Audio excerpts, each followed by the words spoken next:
ఒక విచిత్రమైనటువంటి సంఘటన చోటు చేసుకుంది. ఒక సబ్ ఇన్స్పెక్టర్ గారు దాన్ని ఏమంటారు, రైలు పట్టాల మీద పడుకున్నారు ఆత్మహత్య చేసుకుంటానని.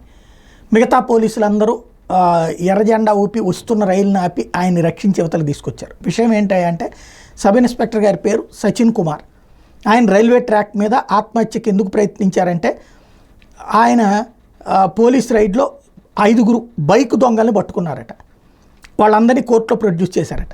అయితే జడ్జి అందులో మీరు అసలైన దొంగల్ని పట్టుకోలేదు అని చెప్పి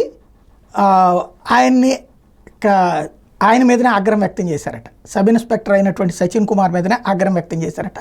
అసలు దొంగలను వదిలేశారు, అమాయకులను పట్టుకున్నారు.